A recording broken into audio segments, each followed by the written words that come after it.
In this episode of the Authorpreneur podcast, I talk with Efren Delgado, author of The Opposite is True. Discover your unexpected enemies, allies, and purpose through the eyes of counterintuitive psychology. The Opposite is True explains the counterintuitive psychology perspective in a cumulatively layered format, using anecdotes from Efren's personal and professional life, other prominent biographies, engaging fables, and classic literature to expose the counterintuitive patterns of human behavior that you will unexpectedly recognize. As a former FBI special agent with 25 years of national security, law enforcement, and private protection experience, Efren has added author and speaker to his threat assessment and consultation profession. His advanced behavioral studies in graduate school and at an FBI specialized unit near Quantico complemented his work experience in counterintelligence, counterterrorism, and violent civil rights investigations. Efren's years of examining and combating spies, predators, and tyrants extends beyond criminality, revealing how true strength lies in humility, not oppression. The Opposite is True will translate your trials and failures into your unique calling and help you discover a practical life beyond mediocrity. I really think you're going to enjoy this episode. The first question I'll give to you, how has being a published author changed everything? What doors were open that you were surprised? You didn't realize you were going to have those doors open for you just by being a published author. Yeah, that's a good point. One thing, I don't know if we will discuss this or not, but in general, I've noticed a big pattern of a lot of cliches, like feel-good, self-help cliches. They kind of make me crazy. But I want to be supportive of everybody, so I just kind of keep my mouth shut on those. But there's a big theme or trend I see of just believe in yourself, follow your dreams, follow your heart, and it's just yada, yada, yada. That kind of... Yeah. Well, we're already rolling. I tend to just get into it in the sense of, I find if we just chat for 5-10 minutes at the beginning, we miss some of the good stuff if we don't record. Yeah, that's a good point. We could just FYI, yeah, we're just jumping in. It's already recorded. Dick gave me a copy of your book. It's big. It covers a lot. The Opposite is True, and it's a fascinating topic because I've gotten into some of the psychology of psychology of belief and why we believe things and how difficult it can be to change things even when you kind of know better. And with your background in the FBI, I'm sure you've had some fascinating experiences of seeing firsthand almost some of the extremes of what you think is true, and then once you actually get into it, you're like, no, actually the opposite is true, right. And even then, once you okay, you flip the switch, you're like, well, is that true, or is actually the opposite of that true? And you ever find your brain goes in circles of uncertainty almost? Yeah, and I think with the book, one of the patterns I point out is life has paradoxes. So if you take the opposite is true without context, it is a paradox. If the opposite is true, then it's not true. It's like saying this sentence is false. Sure. So I did that on purpose, not only to point out that there is a pattern of the opposite being true when you have context, and then I point that out with context, but I also point out the need for context. A lot of people jump into conclusions or assumptions or judgments because they're taking things out of context. So context is mandatory for understanding, as is a continuum. Most things are not black and white, but some are. So fear or any kind of an attribute, there's a degree to it. And I always talk about the bell curve. Most things are in the middle. Good, for example. Most of us aren't Mother Teresa, and most of us aren't Hitler. We're in the fat middle. Sure. So, and you could go on and on, but those two variables are always necessary, I think, to consider in any discussion. Do you think that maybe humans are expecting everything to be black and white? Please just tell me the answer. Everything should have an answer instead of realizing almost everything is gray. It's very rare. No, we should not murder people. No, we should not do that. Yes, there are some black and white issues. However, most things are some shade of gray in a world where we're looking for black and white. We're looking for, I don't know enough about this topic. Can someone just tell me what I should think about it? So I don't have to use the mental energy to actually analyze this and then make an opinion and then worry about, are people going to agree with me? And then the social dynamics that come with that. It's very much easier to be just tell me what to think. I found that in my life. Well, the path of least resistance is comfort and not thinking. thinking requires effort. I always quote Henry Ford. He said, thinking's the hardest thing there is. So that's why so few people do it. And I love that. So I was talking to somebody else recently where anything worthwhile takes effort. If you have your purpose, your calling, your long-term goals, you have to climb a mountain to get to that summit. It's not going to be handed to you. And then vice versa, sitting on the couch, eating potato chips, being complacent, you're not going to accomplish anything. So if you don't want to commit to the risk, the vulnerability, or the work of accomplishing goals, you'll probably become depressed. And you will also be envious of those who do take those risks. And I think that's kind of the underlying foundation of the quote unquote bad guys. The jealous people, they envy people's ability to make themselves vulnerable, the courage it takes to be an entrepreneur, to write a book, to run the marathon, to join the military, to do whatever is uncomfortable. Those who are not willing to do it are jealous of those who do. So what do? Oh, you think you're better than us. Oh, let's try to tear them down. Or I'll pretend to be their friend and really I'll be passive aggressive. That's where the bullying and negativity and criminal behavior starts to come up. So for the writers in your audience, this is a good foundation for understanding the antagonist, the bad guy, is that they usually come from a place of envy and fear. The chihuahua's barking at the doorbell because it's weak, so it's trying to portray itself as strong, and that's what criminals do, often successfully. Like terrorists and bad guys are scary and dangerous, so it often works. But my objective in the book is to point out that the good guys, the dove, your audience, the reader, could rise above the bad guy. Is trying to pull you down. Yeah, that makes a lot of sense. And there's, I don't know if we even get into like the details between like envy and jealousy, because I have heard and I've read some kind of benefits to that, in the sense of if you see your neighbor doing well, and this goes back to like maybe like you both have an acre of land and one of you is learned how to plow it and learned how to replace the nitrogen with fertilizer, and like the whole nitrogen thing, I had no idea. I was like, oh right, you need nitrogen. I didn't know that was what came out of the ground. I didn't know that either. That's the main thing. If you don't replace that, then like having nitrogen as fertilizer was the main thing that drove mass food production, because we were actually able to replenish it into the soil. They used to import it off like an island that was full of bats. They would like literally send ships out and bring back just as much bat poop as they can to distribute, as that was the cheapest way to get nitrogen, until they learned to get nitrogen out of the air and make fertilizer. Interesting. Small things of history that we take for granted that we don't realize we wouldn't have society the way it is now. Right. But just seeing your neighbor do something and like, okay, it's possible, then that can put that spark in you to be like, okay, I'm going to figure that out because I want what they have. So I feel there is at least a healthy way to kind of maybe channel envy into, or maybe there's even a better word for it, to say, look, I know it's possible. I see that guy going up and I want to go up with him, instead of I see that guy going up and I don't like that because that makes me feel bad. So I'm going to bring him down with me. Yes. And I would hope that if people had the opportunity to go up, they would take it. But of course, we're not in charge of other people. People are going to have their own reaction to things and do things. But that's a good point.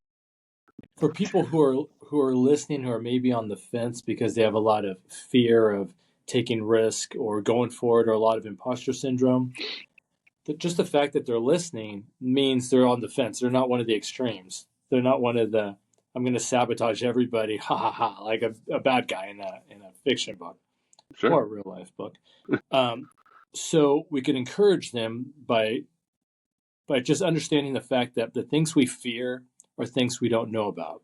So I often say that we fear the unknown, not vampires, not terrorists, not death or public speaking or sharks or snakes, all these things that people think of when they think of fear. That's an illusion. What we actually fear is not knowing about those things. So that's why kids fear the dark. And when we get older, we fear the dark less because we understand, it's just a room without light or a closet without light. But there's still an element, a subconscious element of the unknown there. So there's still that little bit of fear behind your neck, that's why scary movies still kind of work. So I encourage people learn about whatever you fear about. It will become less scary. Then practice whatever it is. If it's elevators, step into the elevator and then work your way into letting the doors close and then go into one floor. That kind of baby step. Read about elevators, and suddenly it'll become less mysterious, less scary, and then you could kind of go for it. And then you repeat that. So with writing a book, being an entrepreneur, start taking risks. In the social world, start talking to strangers, and so on and so on. You get the idea. Oh, sure. I think a lot of people sometimes look to social media and they see people with millions of followers and they're like, oh, it's easy for them, or like, look, they've already done it, or they got lucky. And of course, I work with a lot of authors and aspiring authors to be like, oh, it's so easy for you, Chris. You know how to publish. And I was like, there was a time where I didn't know how to publish. Like Yeah. I stumbled of like the classic definition of stumbling into publishing a book. I wrote what I call like a self-defense book. We were early into selling on Amazon and FBA, their fulfillment program. And we had software. We were the first software company with programs specifically for FBA sellers. And we were just getting so many questions because it was a new program. Like, how does it work? Should I use it? Should I not use it? Excuse me. Mm-hmm. And just the same questions came in over and over and over again. I would answer them as much as I could, like trying to be a nice guy. And I said, you know what? I'm just going to write a really long PDF answering all these basic questions. And if you read this and you still have questions, I'll add them to the PDF. And it was like 250, 300 pages. I was like, this is kind of like the length of a book. It's kind of in chapters. I stumbled onto CreateSpace, what it was called before they combined it with KDP. Yeah. Published the book, and it was like that was easy. Like Right. that should have been harder. And now I start to see how people are treating me and like, oh my gosh, you're a published author. You must be really smart. And like, can you come speak at my event? And I'm like, I'm still just the same guy who was just answering emails like yesterday. And now I've got elevated author status. But now I'm like, okay, I know how to do that. So I'm not afraid of that. But now I'm like, well, what if I get a 1-star review? Like what, oh my gosh, like I'm scared of the Yeah. 1-star review. And I still remember getting my first 1-star review. And like, it's like this emotional like dagger, like it's almost Right. like a stabbing.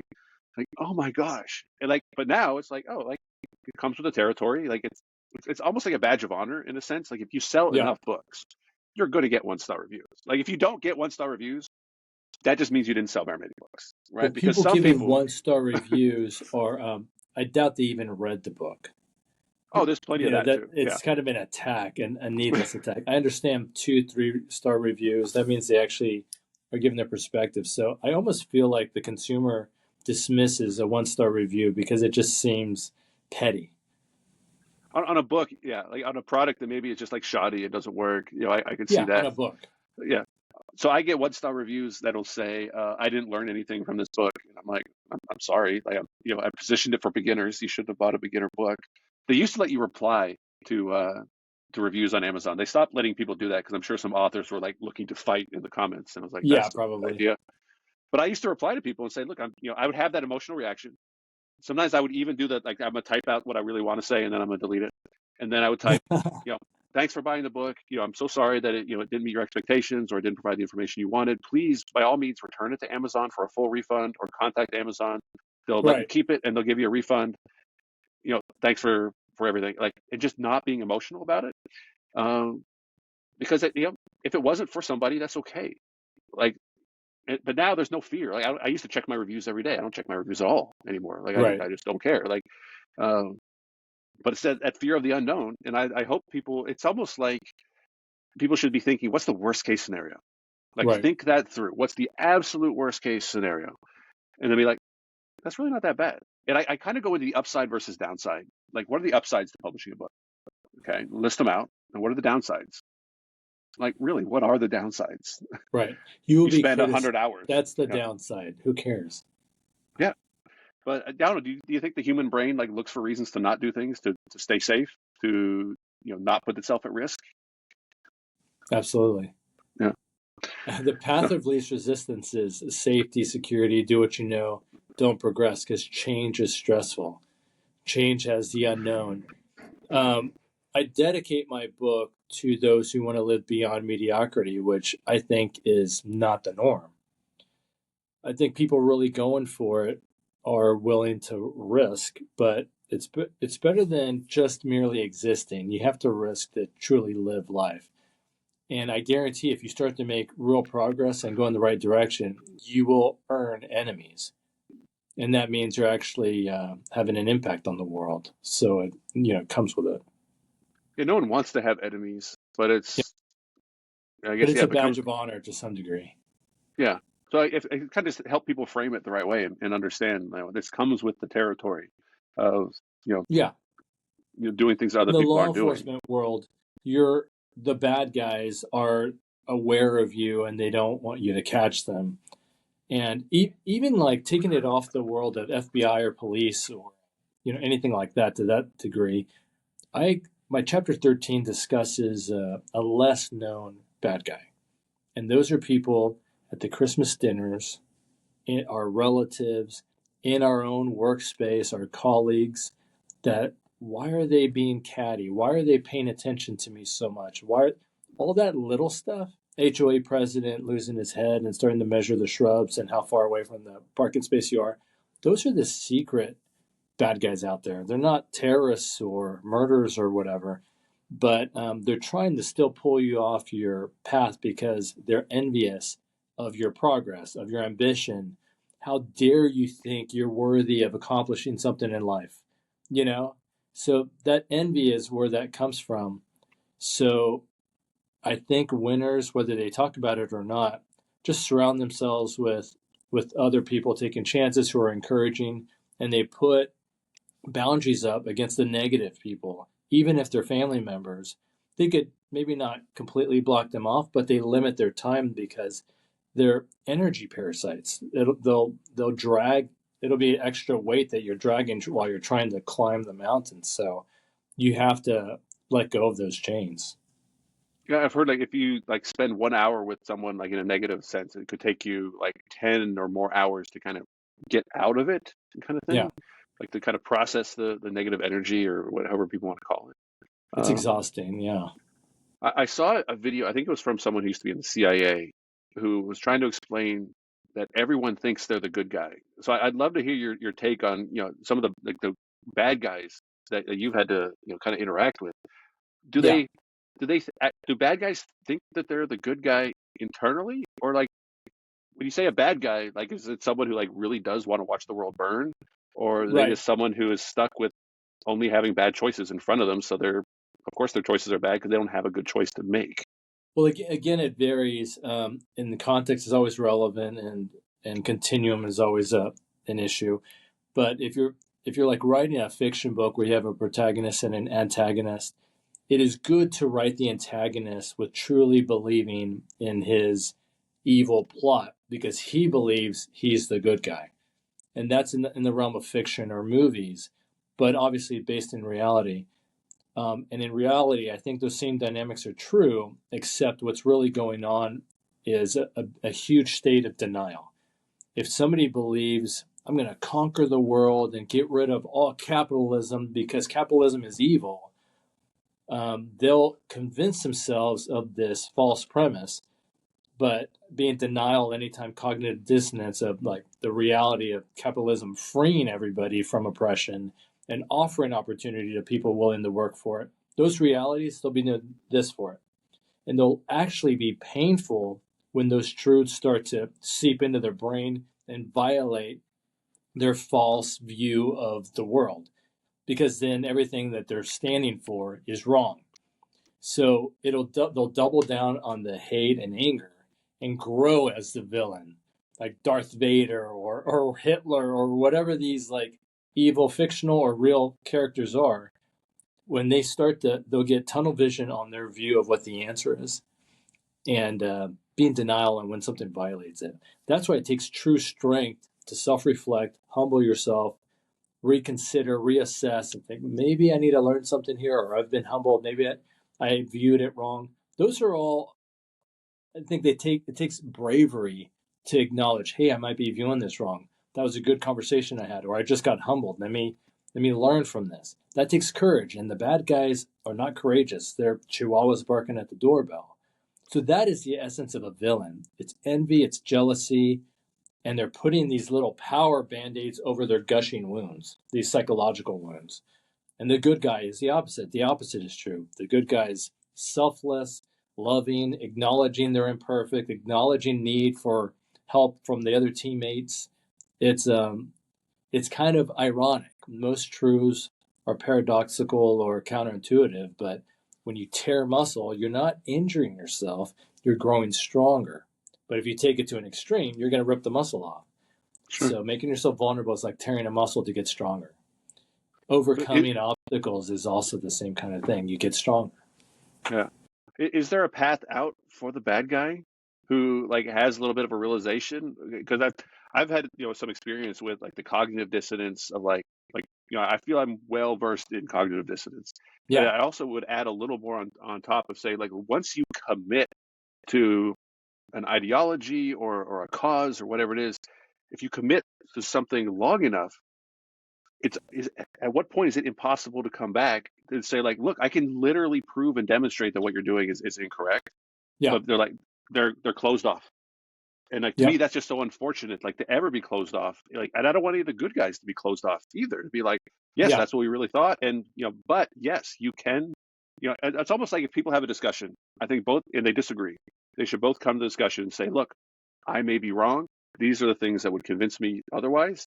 But if you have one player in that team like that says, no, I am not willing to admit I might be wrong. There is literally nothing, and then you get into what I would call dogmatism. And once you're Yeah. dogmatic, then it's like the extreme form of cognitive dissonance, to where like you're stuck and you're like, okay, good luck with your quest to take down capitalism. Just don't hurt anybody on the way. Like, knock Right. yourself out on social media. As long as you don't hurt anybody, I respect your right to free speech. Yeah. However, like, no, you cannot bomb a building, and no, you cannot, Right. resort to violence and things like that. But the I conversation kind think, of ends at that point. yeah. And the good news is, I think it's never too late to do a 180 turn. But the bad news is, most people don't want to humble themselves in that way, especially when they've gone to such an extreme. A The great humble pie is example. just, they can't do it. Well, I think they've just doubled down so much on their ideology, and then they proactively surround themselves with groupthink, like-minded people, so that they feel good about that position. Let's just think of an example like the KKK. Black people are evil, or gay people are evil, or Jewish people are evil. We agree, right? And they'll be arm in arm with this ideology.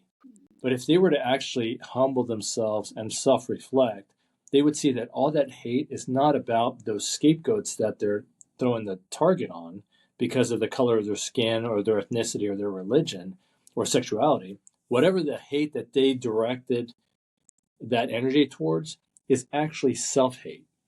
So they hate themselves for whatever reason. And instead of like reflecting on that and dealing with those difficult issues, they take the path of least resistance, blame, blame, blame, attack, attack, attack. And it's ironically a selfish position because they're willing to hurt anybody so that they feel good about themselves temporarily. So Yeah. joining a Nazi gang or a KKK gang, and look, we're all arm in arm, so we can't be wrong. The world is against us. So it's all BS, but that's the essence, the foundation of a bad guy, a criminal, an Yeah. antagonist, a tyrant. Hitler had those issues. Evil people have those issues. We all have them, but the good guys manage them. And that management is like you get in shape for dealing with your insecurities, your failures, your mortality, your humanity. And so you become a good person because you're dealing with it. It's Yeah. not just because it's a black and white thing. But the rub is it's about free will. You could take a horse to water, but you can't make it drink. So life is about meaning and purpose, productivity, and selflessness. And if you're trying to convince a bad guy of that, they're just going to demean you and think you're lost because you're not going by their false conclusions of whatever Yeah. they've determined is the right answer. Black people are bad, or Jewish people are bad, or capitalism's bad. All these like weird scapegoat things so that they feel better about themselves, but they don't want to really look at reality the way it is. Yeah. I mean, they're getting some benefits from their club, right? They're Yeah, getting the social, they're getting the some kind of support. I would make the absolutely. case that they're stuck, right? Because I would love to almost, if you could actually get in people's brains and say you have 100 KKK members in a room, like how many of them, if given the chance, knowing there was no threat to their, the safety, they were not going to get beat up by their friend, they're not going to be ostracized, there's not going to be threats of violence against, their family. If they could all say, hey, are we all just going to can we be done with this? Like, do we all actually believe this? Like, Right. there has got to be a non-zero percentage of people who are like, I would love to get out of here, but I'm stuck. Like, Yeah. I have gone off the deep end. I have made these claims against these minorities, these religious people, whatever it might be, that for me to take that back is going to be more painful than, you know what, I'm just going to stay here. Because the pain of leaving doesn't just mean, hey guys, I'm out. I don't really believe this stuff anymore. Like, no, you're going to lose your social circle. You're going to lose community. You're going to potentially lose your safety. Depending how wrapped up your family is in it, you could lose you're going to get kicked out, or that's incredible pressure. To where I feel bad for some of the bad guys out there who have ended up in a dumb place, and now because of human psychology and social dynamics, they're stuck. And it's like, shoot, I hate, and I just like, hey guys, I hope you can find your way out. We'll be over here if you want to like stop being a bad guy. But it's a challenge for them. They're the ones that have to face that fear, make those changes, and I sympathize with them that's a very difficult decision to make. And that sympathy you're referring to for fiction writing makes it a great antagonist. You want this dark criminal, Darth Vader type of character to every once in a while have a scene where he's petting a dog, so that the reader has this like, oh, maybe I could sympathize with him a little bit. Because everybody's coming from somewhere. Like we watch some Law and Order episodes where like they have these traditional bad guys where that's literally all they want to do is rape and murder and steal. And I'm like, are there really people out there where like that's what they wake up in the morning like, how can I cause harm today? Versus, hey, how can I get that bag today? And I'm going to do it in these ways. Like, okay, like I can understand that's a real type person instead of like this is a fake criminal. Like people like G.I. Joe and Cobra don't really exist, where all we want to do is just kill the other side, and that's it. Yeah. Well, that's why Stan Lee's a good writer with his comic book heroes, because he makes them imperfect.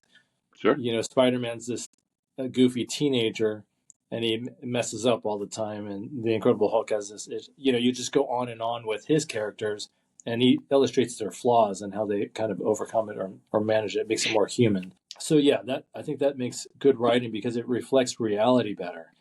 But the point in that reality is, I've dealt my whole life with bullies, criminals, villains, that sort of thing.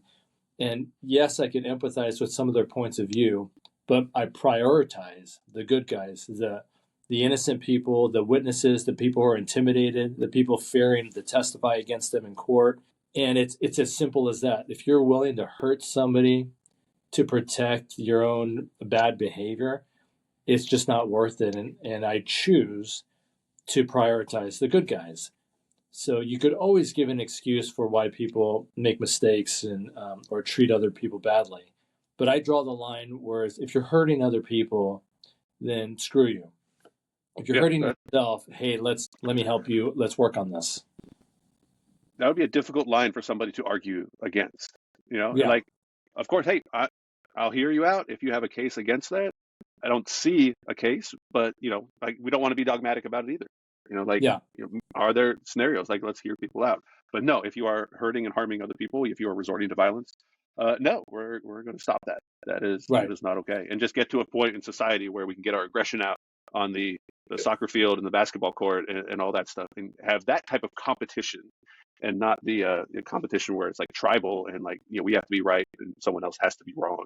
And in psychology or human behavior, you could apply lots of laws of physics to it. If you have, like the law of inertia, something will stay the same if there's no other energy moving it.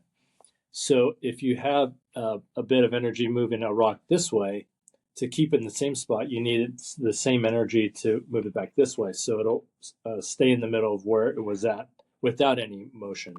So if you have a bad guy, you need an equally powerful or more powerful good guy to protect the object of the target. So sometimes people who are living in a bubble will criticize the good guys for using violence, using harsh language, using uncomfortable methods to counter the bad guys in the interest of protecting the victims or potential victims. Guns is a classic example. Nobody's going to protect a bunch of children from an active shooter by using harsh words. That's not very nice. Put that gun away. That's not reality. But people loathe reality when it's uncomfortable, the majority of people. So Plato said, no one's more hated than he who speaks the truth. So if you're speaking truths about ugly realities, people hate you. But the heroes keep moving forward in spite of being spit on, criticized, and thrown under the bus. And that's what makes them heroes, in my opinion. Well, just acknowledging that the world's not perfect and that we're trying to make it better and we're going to make mistakes along the way. Like the pendulum's going to swing, too far one way, it's going to come back a little bit. But at least that we're working towards something with a goal and saying, look, if you got a better way, we're all ears. But, right. To the best of our knowledge, if there's an active shooter, we need people with guns. And yes, that's why we need guns. And we're not trying to shoot guns. We're not out there just shooting randomly. But if we need to, we are trained, we are prepared, and we will make that decision. And you know what? If you don't want to get shot, don't shoot up school. Like, do we really need to say that? But we'll say it if you need to. You could go down a rabbit hole, but emotion and logic don't mix. And these scary thoughts are emotional, but the reality will reveal truths if you're willing to face them. One basic logic exercise is criminals are not law-abiding citizens by definition. And on the other hand, law-abiding citizens by definition obey the law. So if you make any kind of a law against guns, only law-abiding citizens by definition will obey those gun laws. Non-law-abiding citizens, criminals, will not obey those gun laws. So it's by definition irrational to make gun laws to protect the good guys from criminals. So just thinking about the logic of it makes the illustration how emotion and logic don't mix.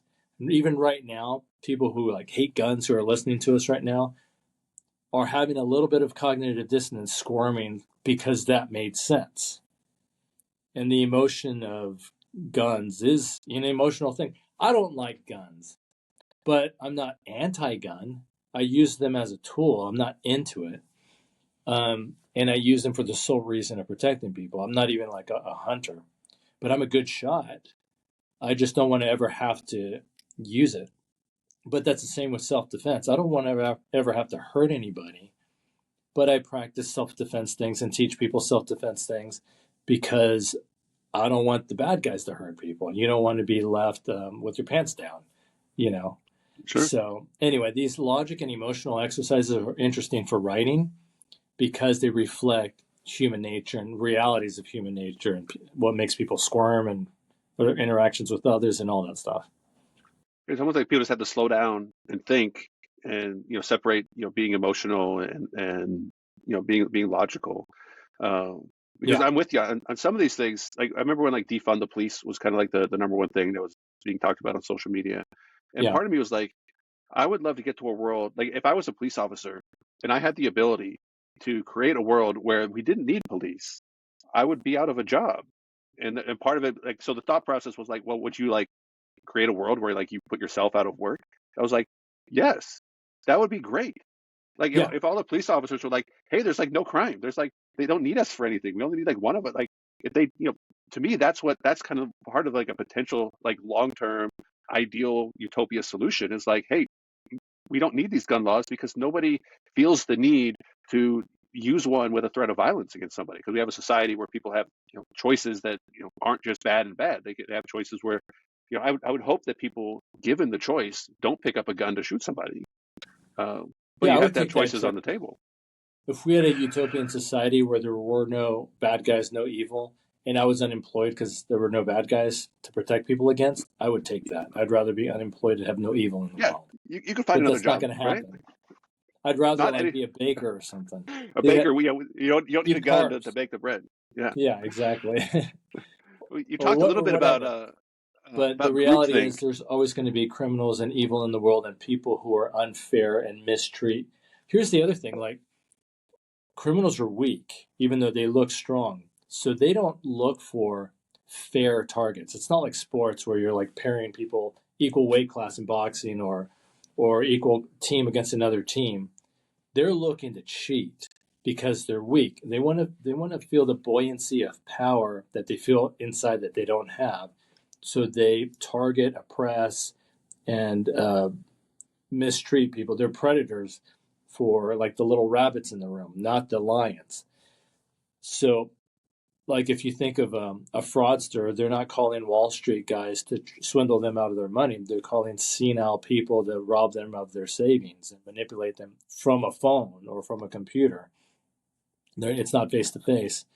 And Right. pedophiles, and you could go on and on and on, where they're looking for the easy target. That's cowardly. Meanwhile, the good guys are willing to have a tennis match with an equally matched person or do a business deal with just an equally intelligent or more intelligent person and work together and, all those types of challenging things. Bad guys, what they have in common is cowardice, weakness, fear, and envy. That's what makes a bad guy bad. And so you could identify them with the symptoms of their behavior. You don't have to be able to read their mind.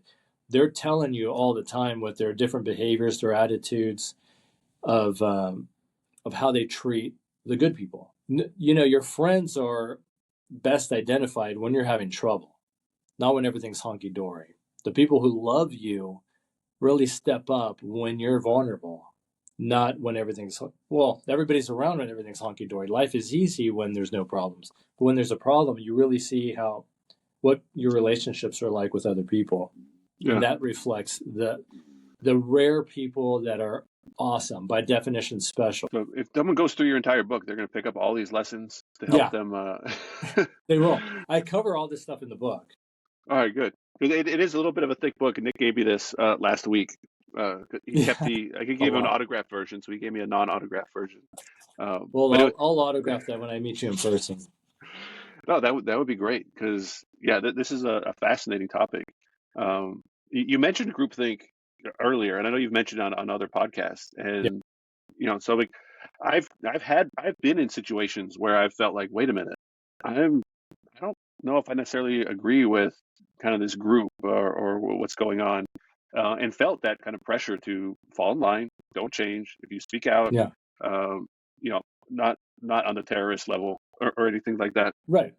But if you find yourself with that situation, like do you have advice for somebody to say, like, whether they're in an extreme situation where their safety might be at risk by changing their mind, versus just the overcoming the cognitive dissonance and the mental pain of changing your mind? Yeah, I do have advice on that. And the context always matters. And the continuum is an issue too. So if you're an undercover cop and you're in the undercover with the Italian mob and you need to punch a guy in the face who just called you out for something, you're not going to play nice and avoid. You're going to actually do what you need to do to blend in with the group and comply to the groupthink of the group for your own safety. So you've been trained to do that. Yeah, well, I was never a deep cover person. I did work undercover, but I truly admire the deep cover guys, the people who are in these deep undercover cases for months or sometimes years. But it's a lot different than the superficial little cameos here and there. But that's a context where groupthink is good because you're prioritizing the case and the overall outcome and the long-term view. So I talk about Joe Pistone and a couple other successful, Joaquin's another guy, successful undercover cops and FBI agents, that how they manage their mindset in those different scenarios, and they prioritize survival in the case. So they compartmentalize these things. Now back into like more down to earth scenario where you're at a business meeting and you just want to get along with your colleagues and not ruffle your boss's feathers. It all depends on how important the issue is to you. If the issue is what's the color scheme we want for the Christmas party, then pick your battle. Maybe it's not worth pissing people off. But if it's look, if we do this, then we know the product has a potential carcinogen in it, but we'll lose $1 million by revealing that. What's your priority? You want to sleep well at night, or you want to pocket money, that extra money for the company? So it really always comes down to your priorities and the context. And I would rather lose a job. I would rather lose my life than hurt people, but endanger people from getting cancer. So the theme that's been in my head for the last couple of weeks recently is that truly living, not merely existing, but truly living is worth dying for. And it doesn't mean walking around suicidal. It means really living life, taking chances, prioritizing, still assess, adapt, and overcome, but making sure you're living your purpose and not just going downstream with the rest of the stream. Be willing to be the salmon and let your spawn move on and contribute to the world, even if you have to die at the end of the journey. And true heroes do that, and your life purpose is that important, where you probably know what it is, and it's worth going for it despite criticism. And when you find the right people to support you through association osmosis, just surrounding yourself with supportive people, even though they're few, they deserve that. They deserve that trust and your time, and stop sabotaging yourself with the people who are not encouraging. That makes a lot of sense. And Yeah. it's almost like following your convictions. Like, say, look, I feel convicted to do this. I feel I have good reasons for it. Yes. So we're not doing dogmatic, type systems. And We're being meant to open to rebel. course correction. Yeah. Yeah. Yeah. And then I think rebelling is just admitting things can be better and trying to kind of move either personally or move even just your own social circle towards better. yeah, and you have to be willing to break the rules. There was a time when slavery was allowed in this country. It was never legal, but it was allowed. So you would be making a lot of people mad who were making a lot of money owning slaves for free labor. And they got really mad when they were going to officially outlaw it, even though with the Declaration of Independence, it was never legal. But people convinced themselves it was legal because emotionally they were powerful, became rich, and the way bad guys with a conscience, not psychopaths, the bad guys with a conscience can oppress and victimize their victims for their own benefit is by dehumanizing them. So Nazis called Jewish people subhuman, and gay people subhuman, and people with handicaps subhuman. And slave owners in the United States called African Americans either subhuman or unhuman. But the point is, they dehumanized their victims so that they wouldn't feel guilty about it. So this is how a good guy could turn into a bad guy with emotion and with illogical conclusions, because they're letting their emotions drive them. So if you separate emotion and logic, you could see a lot of uncomfortable truths. That's why people don't do it a lot. But emotion and logic are like oil and water. They will never mix. They'll eventually separate. It's not one is better than the other. They're just different. So I'll give the analogy you might have heard in another podcast. I use this analogy where the turret of a tank, emotion is like that powerful gun of a tank. But if it's pointed in the wrong direction, you could really create a lot of destruction. So the assessment part, where am I going to turn it and point it, is the thinking part.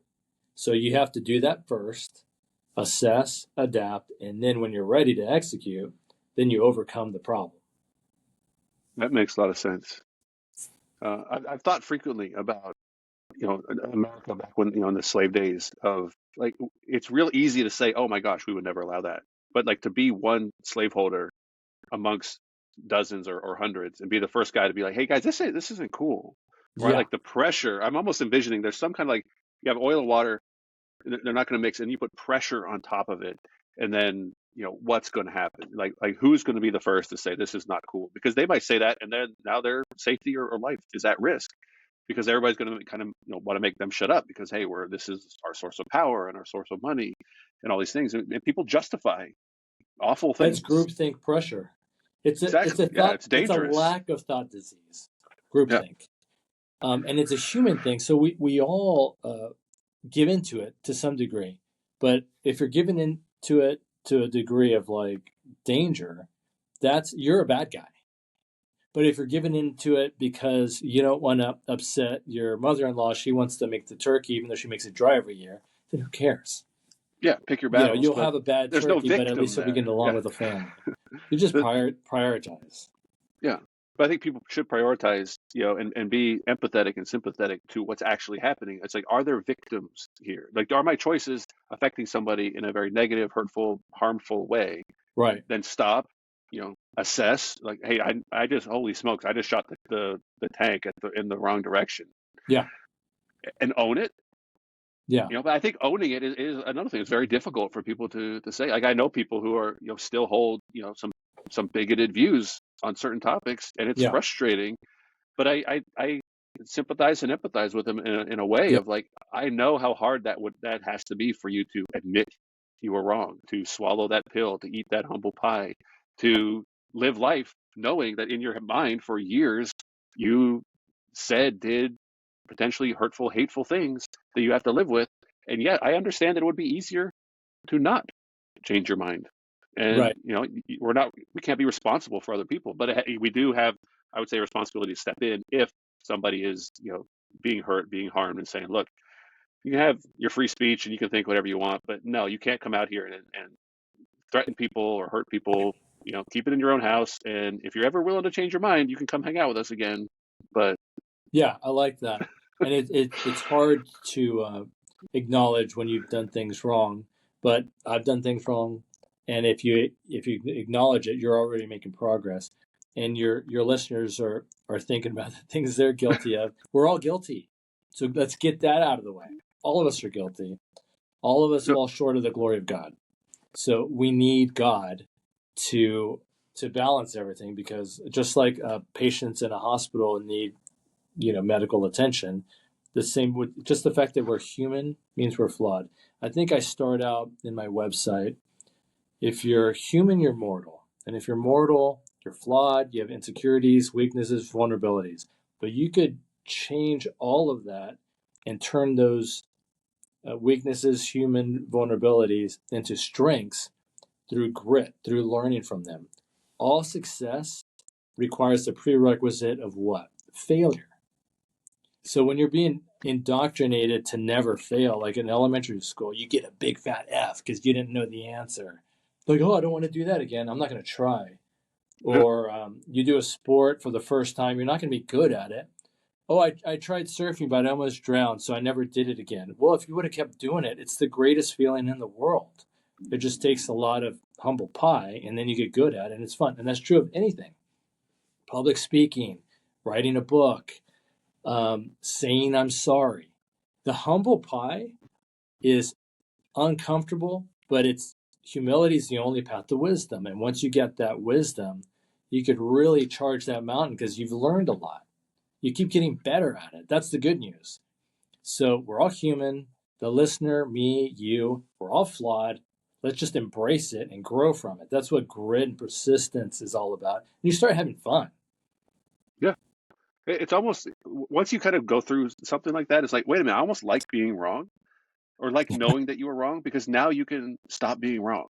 And I forget where I first heard this, but like, nobody knows what it's like to be wrong, right? Like, we think we're right, even though we can conceptually know we're probably wrong on some things. But if Interesting. we knew we were wrong, we would stop being wrong, Right. right? Like, so we clearly don't know that we're wrong, even though I think someone used this analogy. Like, if you wrote down 100 things you believe are true, and you might say, look, I'm sure one of those is wrong. But if you go through one at a time, you're like, no, I believe all these are true. And then look at the list again, you're like, but I'm sure one of those is wrong. But you can't find it, even though you Right. know. And over time, it's like, oh, okay, I realized I was wrong on this. And just admit it and own it. And like, nobody cares, Yeah. right? Like, people would rather people, like, in my opinion, acknowledge mistakes, especially in a world of social media where, like, hey, admitting you made a mistake is much more interesting to connect with, instead of like, I never make mistakes and I'm perfect. And like, okay, yeah, great, we're glad you're perfect, but like, that's boring. I think, It's like, also not true. Yeah, everybody knows Right. it's not true. Also, You know, you don't have to expose all of your inner secrets to the world. It's also nobody's business too. So people are allowed to be imperfect, and you just do your best in this crazy world to move forward, be humble, and help other people. yeah. Um, you know, that's how I look at it.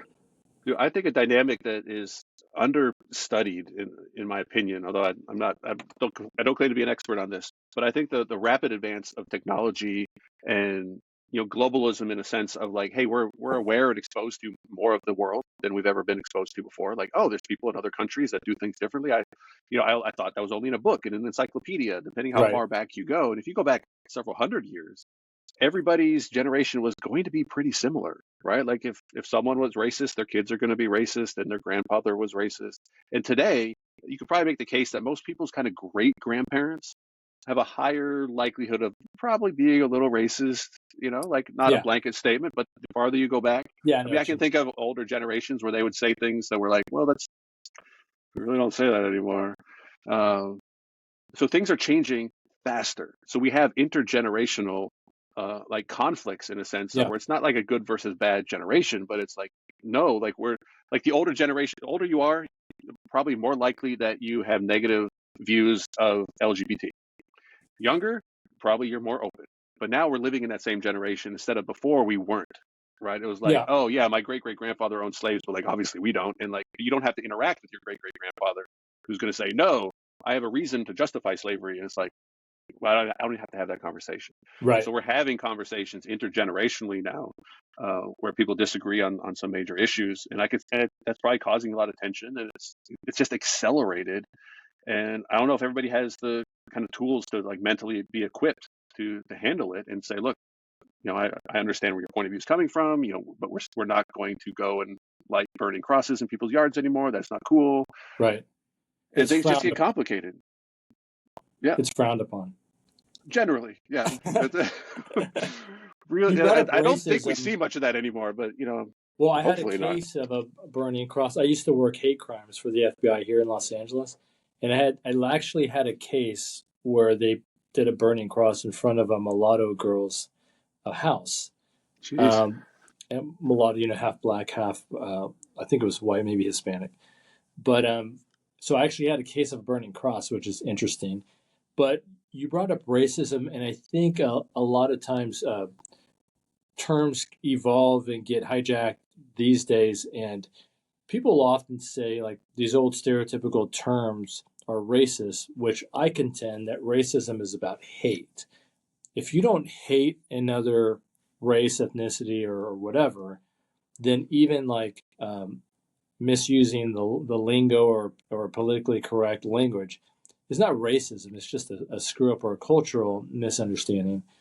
So a lot of old people, I don't think, they may or may not be racist, but it's not because of the words that were used back in their day aren't used today, but it's about hate.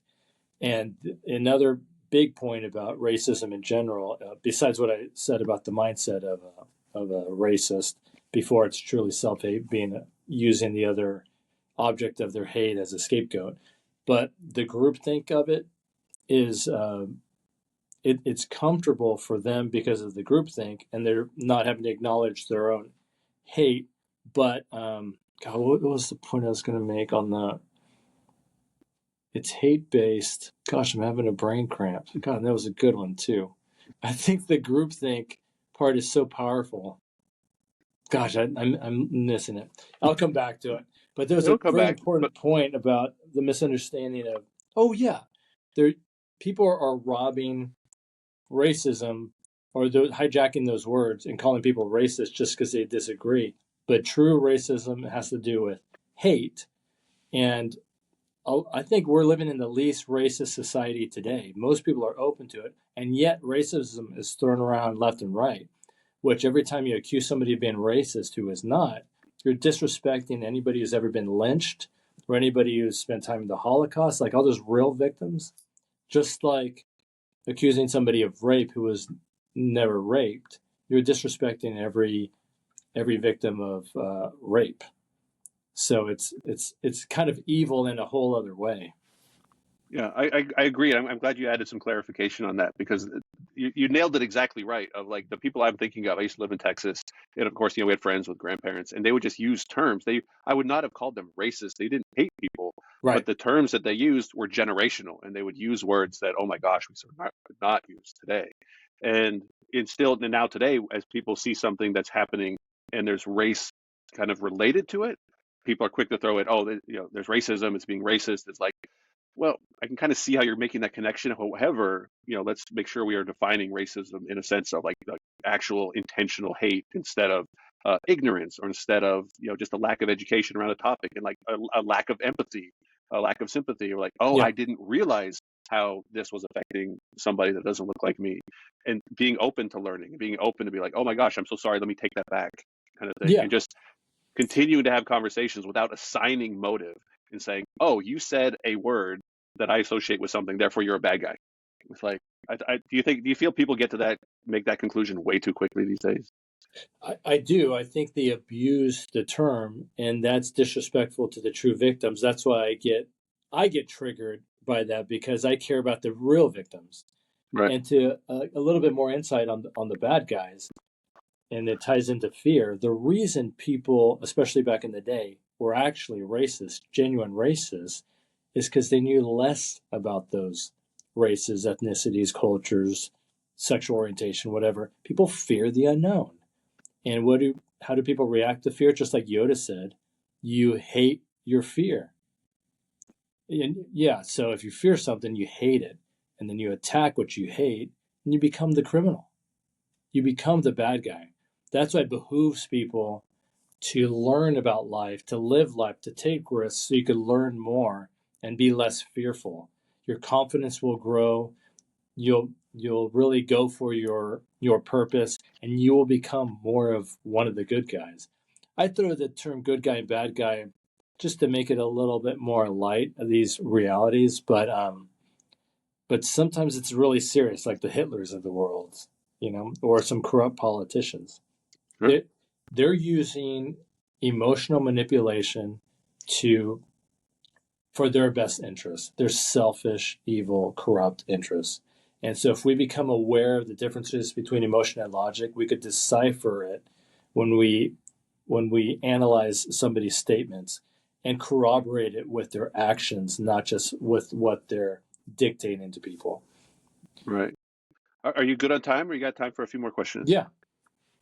Right. So just piggybacking on what you just said there, do you think there's something that's almost built into like human psychology of the fear of the unknown that used to protect us? If we're thinking back like to tribal times, where it's like, hey, another tribe comes up and we're like, I don't know that tribe, they may be coming to take our very limited resources.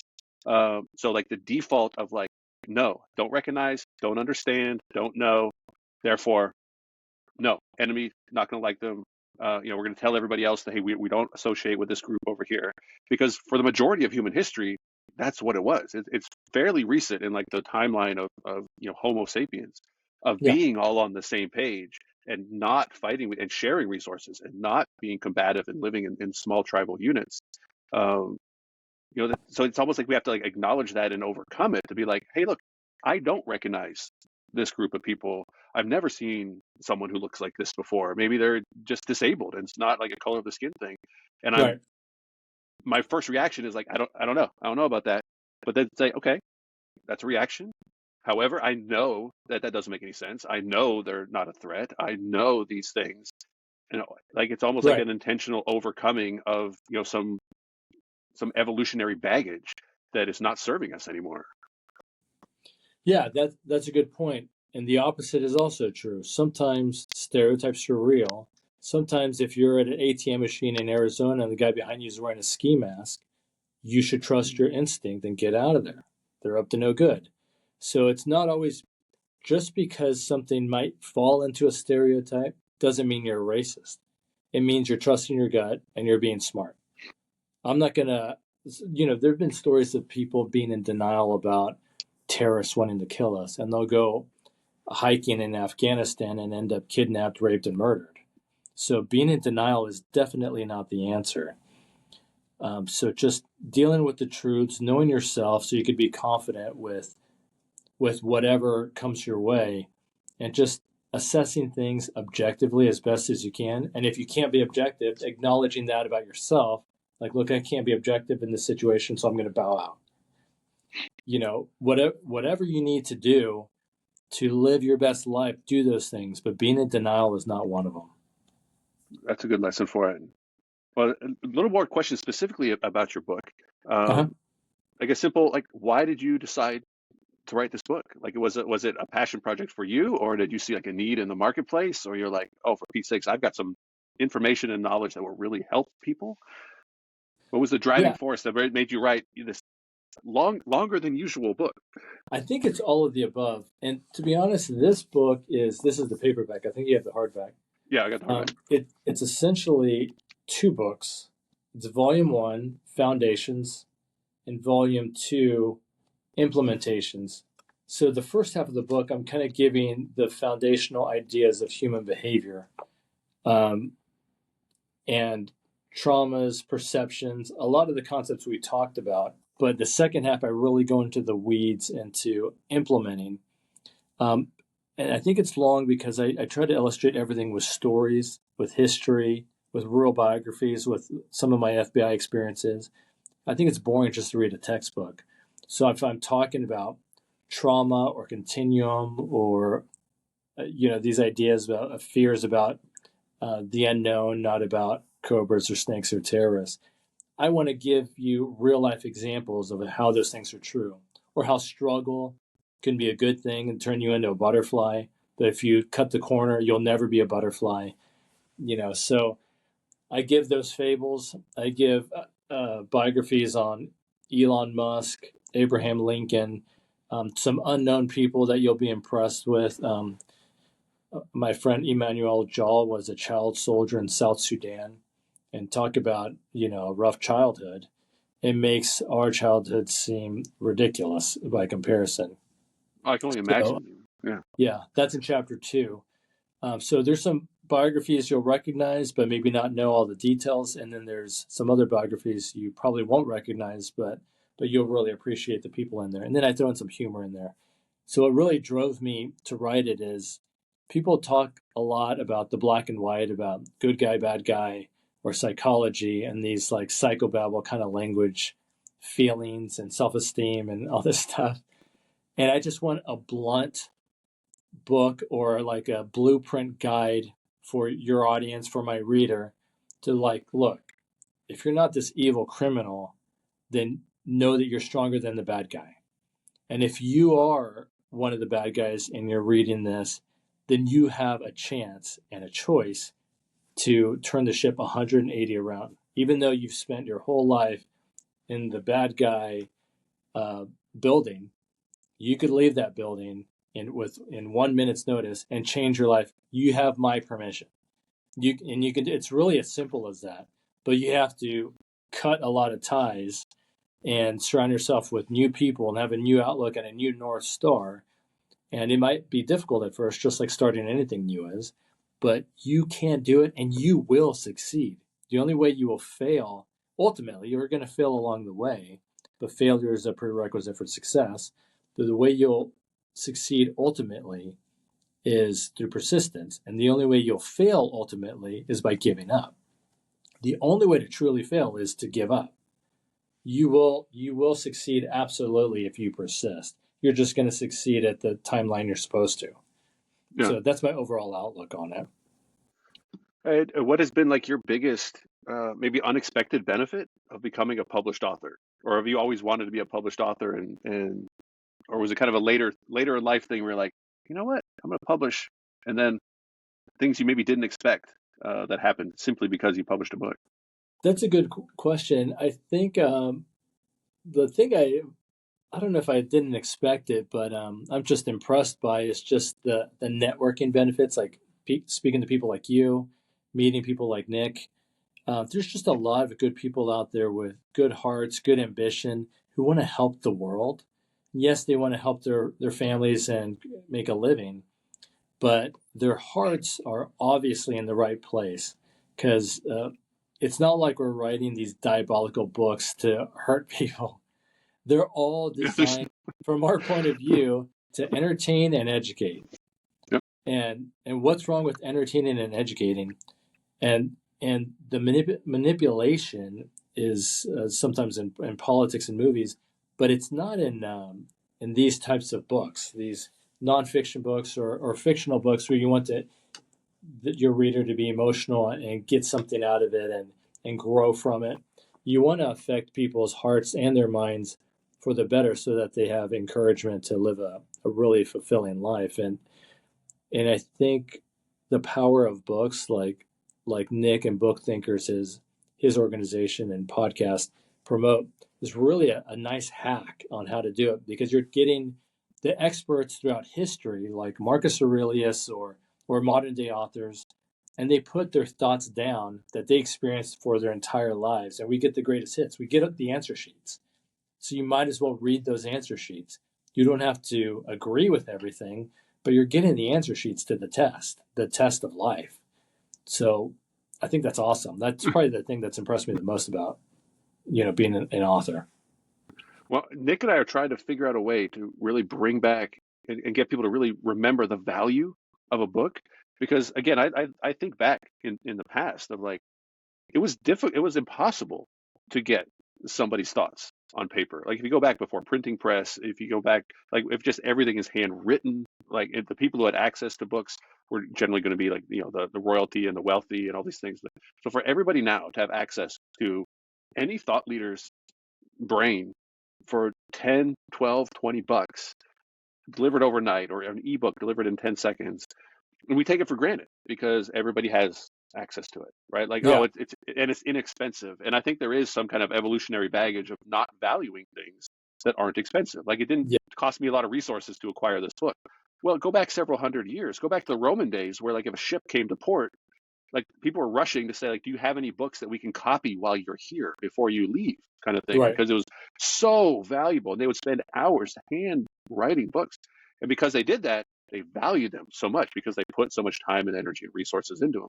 Now, because of technology and innovation and industrialization, we don't have to put that much effort into a book.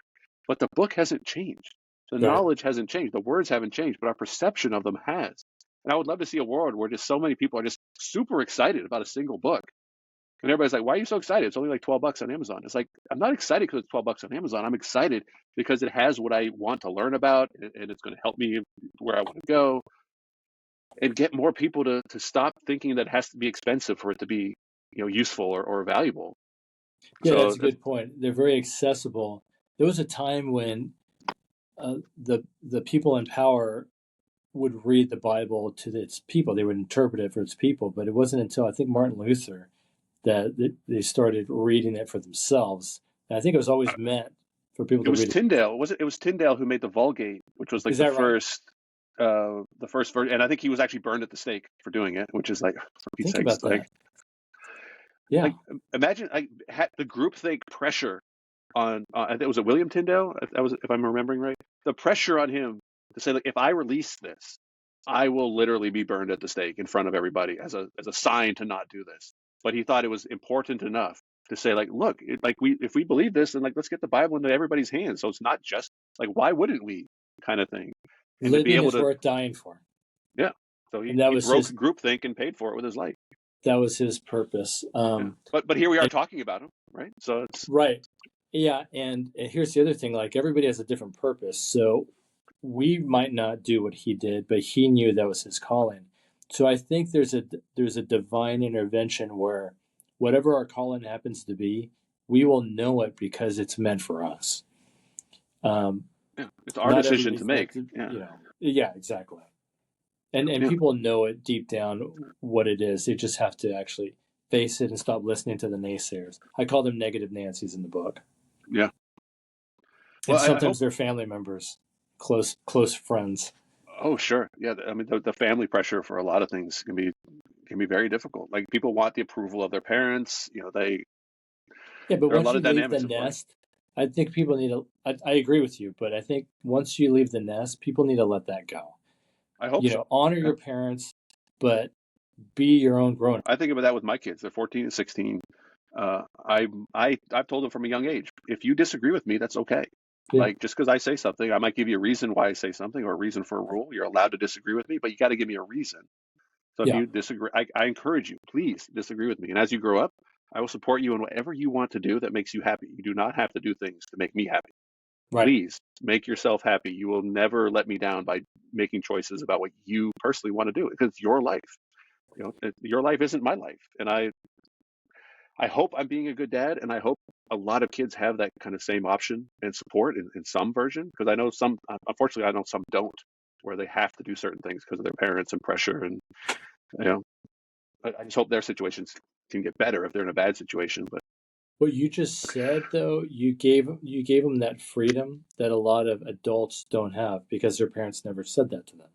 yeah, So they spend their whole adult lives neurotically trying to please their unpleasable parents, and it becomes pathological. This is a huge phenomenon in psychological pathology. People trying to please their mommy or their daddy. Every woman on a stripping pole has that issue, and every guy who thinks he's not worthy of his dad's approval and just has all this self-sabotage in every entrepreneur endeavor, it's because his dad was never satisfied with him. So we really have to let that go, or acknowledge that our parents are flawed. They're just human like anybody, some better than others, and just appreciate the good things and let go of the bad things, and live our own lives. This is all hard for people to hear, but these are the realities that make up a healthy psychological mindset. It's just, first of all, accepting these difficult realities so that we could learn to manage them. yeah. Well, do you have plans for another book coming out, or I do. I'm. is it going to be as big as the last one? It'll be a series of books, and it's a fictional idea, and I think I'm going to tell you about it right now. And I haven't told anybody. I've Oh, told some close exclusive. friends. Yeah. So, George Orwell's 1984. Sure.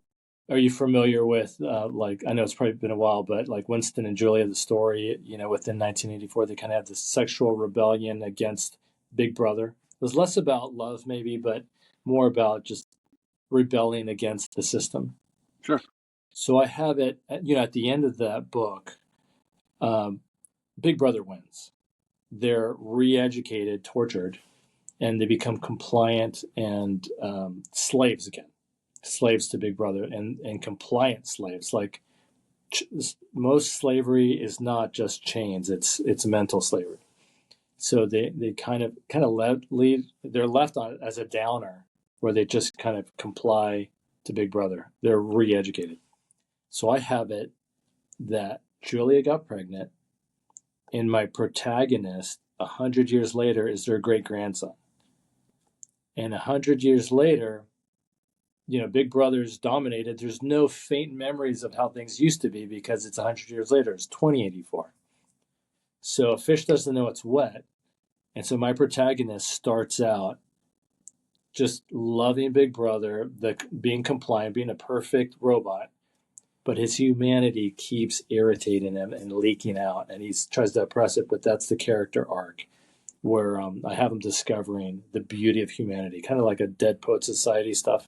And I've got a whole series where, with that book, the next two books, and then a couple prequels that follow 1984 and connected to the book I'm on now. It sounds very very topical for just the current state of Yeah. politics and just everything that's going on.